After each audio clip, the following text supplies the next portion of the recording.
Ahir es va tombar al Congrés de Diputats el Real Decreto Ley que permetia prorrogar 2 anys els contractes de lloguer que finalitzaven fins al 31 de desembre del 27 i que limitava les pujades de lloguer a un 2%. Un Real Decret que només ha sigut vigent des del 22 de març fins al 28 d'abril. I què significa això? Doncs que ara estem davant d'un possible caos legal, com diuen tots els juristes. Per què? Perquè hi ha prop de més d'1 milió de contractes afectats. Ja ens trobem davant de 4 possibles escenaris. Primer escenari, que és el més senzill. Si el llogater no va demanar la pròrroga durant la vigència d'aquest Real Decret, no tindrà, evidentment, la pròrroga d'aquests 2 anys. Escenari 2. Si el llogater la va demanar i el propietari la va acceptar, aquesta, en principi, tiraria endavant i sí que aquests contractes es prorrogarien 2 anys més. Escenari 3. Contractes que vencien durant la vigència del Real Decret, o sigui, que vencien entre el 22 de març i ahir, 28 d'abril, i el llogater ho va demanar via burofax, aquests, en principi,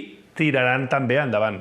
I el quart cas, contractes on el llogater va demanar la pròrroga durant aquests 2 anys, però que encara no han finalitzat. O sigui que finalitzen després de que aquest Real Decret no hagi tirat endavant. Aquí el govern diu que en principi aquests llogaters tenen un dret adquirit, però molts juristes ja estan dient que això ho haurà de decidir un tribunal. Si vols estar al dia del mercat immobiliari, segueix-me.